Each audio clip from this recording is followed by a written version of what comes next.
Hello, bonjour, how you doing? Thank you for tuning in today. Here at Big DFS Energy, we are going to break down everything that you need to know about Wildcard Sunday and how you can make the most of this information and win your lineup on OwnersBox exclusively, available in Ontario. First things first, OwnersBox is the absolute best DFS app / website that you could use if you're an Ontario resident. If you sign up today using the link below, using code BIGDFS, you could get up to $500 matched with your initial deposit. Just a friendly reminder and a heads up, all deposits and all withdrawals are done in US dollars. All right, let's talk about the first game on Sunday. 1 p.m. you got the Miami Dolphins leaving the warmth of Long Beach and coming into the frigid cold temperatures of Buffalo. This game kicks off at 1 p.m. Before we go too much into it, as a Pats fan, I have to tip my hat off to the Miami Dolphins front office. All of the gambles that you guys have made to get to this point have paid off. I mean, since 2016, you guys haven't made the playoffs. This is your first time in, and I'm proud of you. You guys made it. I mean, let's talk about that decision where you guys chose to trade 2 picks in the 2020 draft to go up to the 6th overall pick and pick up, the quarterback of your future. You guys jumped ahead of the Chargers. You guys got Tua, and you left the Chargers in the dust with Justin Herbert. And I mean, what a freaking brilliant draft. Even in the second round, you guys had to protect your main asset that you guys just picked up in the first round. You guys went ahead and you guys drafted offensive guard Robert Hunt. You guys thought that he would be a very beneficial asset to your team. You guys even went ahead and picked him over guys like Jonathan Taylor and Jalen Hurts. I mean, you already got Tua. Who needs Jalen Hurts, right? Congratulations, Miami. Seriously, a 9-8 record and scraping into the playoffs with a 7th seed, knowing that you're going to get absolutely blown out of the water in the first round, is incredible. Congrats. You made it. Mission accomplished. You're in the playoffs. All right, let's be honest. Jokes aside, the Finns had a lot of potential this season, but they've been absolutely riddled with injuries. And coming into this matchup against the Buffalo Bills at 1 p.m., there's really no difference in that scenario. As I'm recording this, Tua has been confirmed as out, and I will commend the front office and the training staff for Miami for protecting his brain and for protecting him as an individual. I generally do wish Tua well and hope he has a speedy recovery and has a long and illustrious career. Teddy Bridgewater is still listed as questionable today. He comes with a finger injury and a knee injury. With that being said, there are reports saying that he's listed as probable, so he could be the backup just in case there's an emergency scenario where the Dolphins need a quarterback. I mean, there's not much to say about Skylar Thompson. There's really... How do I put this kindly? He's not in a really good situation to succeed. I mean, he's priced at $5,800, and I know that the Buffalo Bills defense isn't that great, but when I see this guy scramble, it's usually because he's running for his life, not to make a play where he's gaining positive yardage or throwing down the field. He's obviously a fade. There's not much else that you could say about him because all stats and analytics show that he has been a poor performer, and the Dolphins would need a heroic and unrealistic performance from Thompson to even stay close in this. I'm done bashing the Dolphins. I really am sorry. That poor hat. Anyways, let's talk about Josh Allen. He's priced at $7,400. He's the most expensive quarterback on the slate. The Dolphins, not a great defense. They are weak against the run. They are very weak against the pass, obviously. If Josh Allen can do anything remotely close to what Justin Fields did against them as a running quarterback, Josh Allen will be the highest scorer on this entire Sunday slate, and I think it won't even be close. Now that we've established that the quarterback situation in Miami, no good, and the quarterback situation in Buffalo, very good, we could go on to a more enticing debate where we get to talk about football and not the obvious of no good and very good. As I'm recording this, Raheem Mostert is out. So Jeff Wilson is in and is the starter this weekend. He's priced at $5,300, and it's a pretty decent price. He has the potential to claim a lot of volume, get a lot of touches. My only issue is if you're playing from behind, is Jeff Wilson the running back who's going to bring you back in the passing game and the running game? I think once the Finns get behind, they're just going to keep collapsing. It's not going to be pretty. And in the same backfield, now Salvin Ahmed, $4,000 flat. He will definitely get more touches and more opportunity. He could potentially be a good check down option, could get you a couple points here and there. I personally wouldn't start him, but I could see a scenario in a world where he could make a difference, especially now that he's the second running back in the room.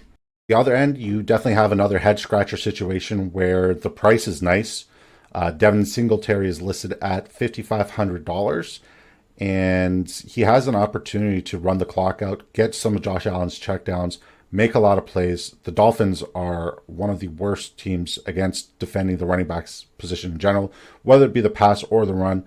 But I am concerned that he may see a downshift in potential opportunity because of the fumble that he did last week against the New England Patriots, which means James Cook at the price of $4,800 could be the absolute steal of this slate.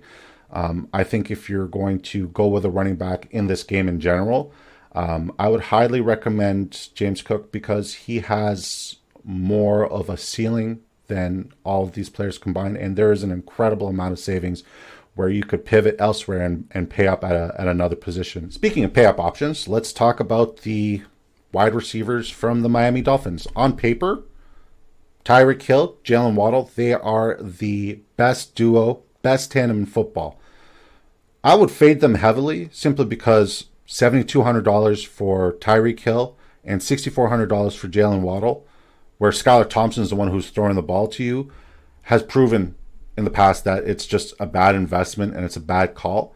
Now, if we were to have that heroic performance from Skylar Thompson or Teddy Bridgewater miraculously comes in and starts throwing the ball 50 yards down the field, then if you have these guys in your roster, you could win. But I'm not in the game of ifs and buts. I'm more so in the game of what's in front of me. And what's in front of me is it's just not a good matchup for the Dolphins. And another pay-up option that I am going to fade is Buffalo Bills wide receiver Stephon Diggs, coming at the price of $7K.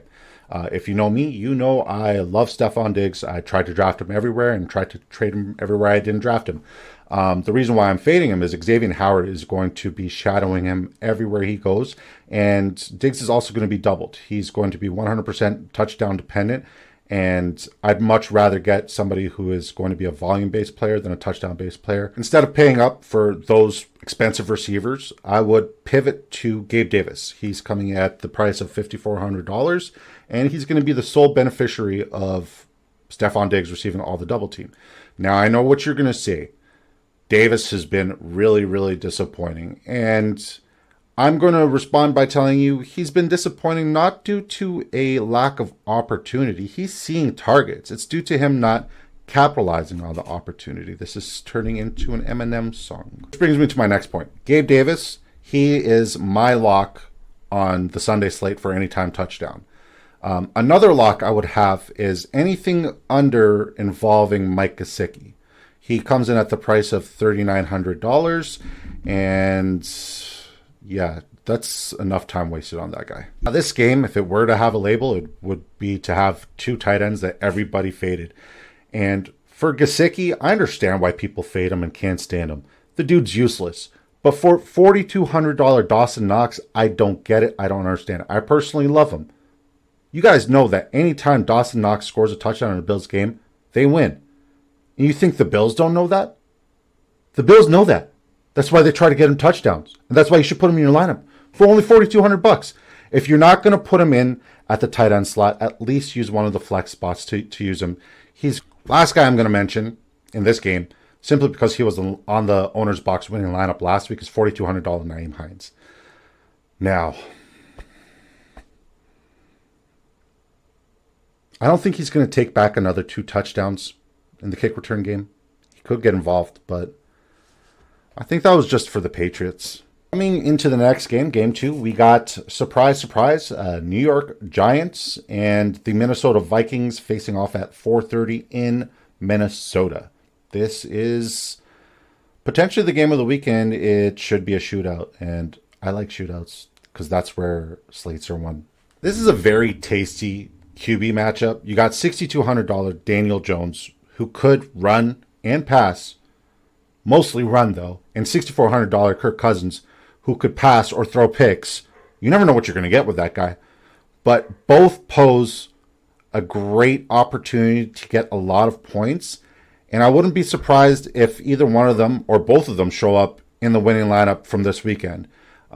This is going to be a shootout. It should be a shootout. And both of these guys are going to perform, and they have a good price. Now, don't get me wrong. Both of these quarterbacks benefited from coaching switches this offseason. But I'm going to give the edge to Daniel Jones because he went from Jason Garrett to Brian Dable. Jason Garrett's horrible, guys. Kirk Cousins could quite possibly be the best quarterback on this slate, but he's so inconsistent. His Jekyll and Hyde impression is sickening. It has lost me so many slates simply because he's had a great matchup and he just didn't take advantage of it. Which Kirk Cousins are we going to get this time? I don't know. But I'm hoping it's the one who's going to give us a shootout. Saquon. He is the most expensive running back, and I'm going to take a moment just to say that he deserves to be so. He's coming at the price of $7K. I'm really happy to see him have that rejuvenated, revitalized season. Who would have known that, getting O-line that could block and a competent offensive coaching staff could make such a difference in a running back's life? Which brings me to my inner conflict. Do I see Saquon going off knowing that the box is going to be stacked against him the entire game, and knowing that Daniel Jones can also steal some opportunity on the run by pulling it on that read option? Is $7K worth it? Could I go elsewhere? That's my inner conflict. Do I want to play this with my heart, or do I want to play this with my wallet? And if I'm playing this with my heart, I'm going with Saquon. But since I'm playing this with my wallet, I gotta fade him. And I'm also fading this next guy. That next guy that I'm fading is also the second most expensive running back at $6,800, and that's Dalvin Cook. Since the coaching change, he has been kind of put on the back burner where the offense revolves around Kirk Cousins and Justin Jefferson, and he's kind of just played like a Robin role, even an Alfred. Regardless, $6,800 is a lot to explain in paying for an Alfred. I mean, everybody needs a good butler, right? Speaking of Batman, let's talk Justin Jefferson. He is the most expensive play on this slate and also the most owned play on this slate. As we discussed yesterday, if you want to pay $7,500 to have the most owned guy on the slate, you will have very minimal capacity to make any sort of significant starts in any other positional group. And we also discussed that if you want to stand out, you want to avoid the guys who are mostly owned. So I'm pivoting off of Justin Jefferson, and I'm definitely avoiding $5K Adam Thielen. He just doesn't have it anymore for me, and I mean, could bite me in the butt, but I don't care. The guy who I'm playing is $5,200 KJ Osborne. The reason why I'm playing him is he's improved every single week.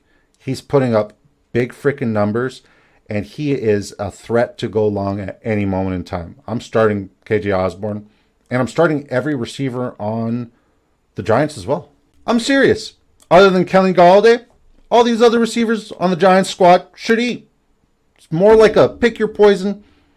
What kind of flavor are you feeling today? Isaiah Hodgins, he's been really consistent since he's been put in the position to be consistent. He's priced at $4,600.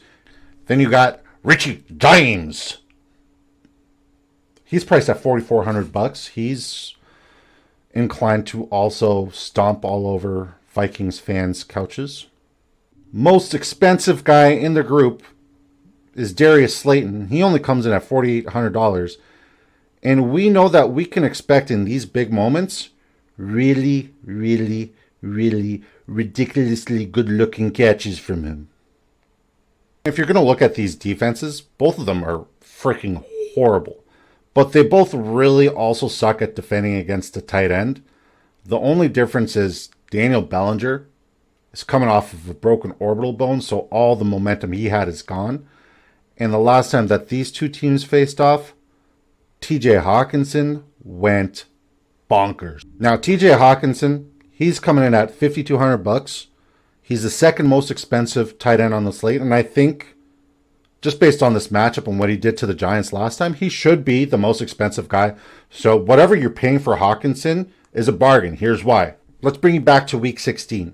Christmas Eve, you got the Giants, you got the Vikings. I'm in my championship game for my fantasy league, and I'm going against TJ Hawkinson. I thought he wasn't going to do well, but the stats he put up were ridiculous. So let me just read them off to you. He had 13 receptions, going for a total of 109 yards, and he found the end zone twice. He broke football that day. He cost me my fantasy league, and I'm not bitter about it.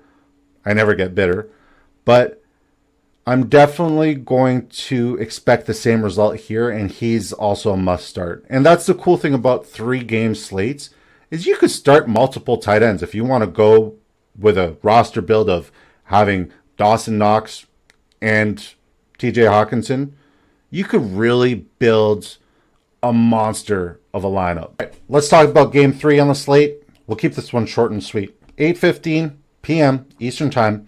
You got the Baltimore Ravens visiting the Cincinnati Bengals. The Ravens without Lamar Jackson, I don't want any of them on my lineup, and I definitely am not going to pay up $5,400 for Mark Andrews. So that's why it's going to be short and sweet. I'll tell you about my favorite plays on the Bengals. My favorite quarterback this entire slate, 7K Joe Burrow. Don't have to explain why. He is just a freaking beast. But if you want me to explain why, the Ravens play the run really, really, really, really, really, really well, which is going to force him to throw a lot. So if he's going to throw a lot, he's going to get a lot of volume and make a lot of plays. And his receivers are also going to eat as well. So you got Jamar Chase, who's going to cost you $7,300. He's going against a DB core that is less than spectacular against the wide receiver position.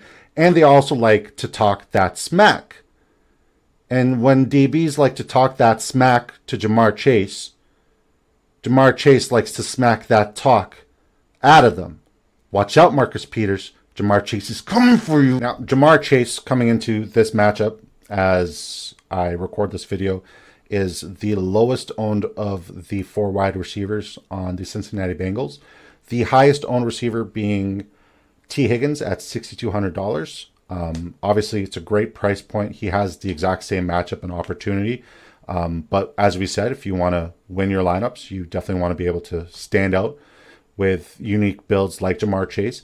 Or that include Jamar Chase. Tyler Boyd, also $4,500, very reasonable price.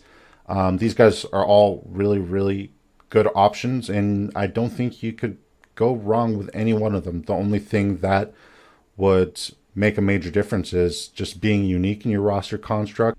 Hayden Hurst, I don't really have much interest in him because though I was talking a lot of smack about the Ravens D, their front 7 is phenomenal, and their linebackers, being Roquan Smith and Patrick Queen, are great in coverage. They also are phenomenal blitzers.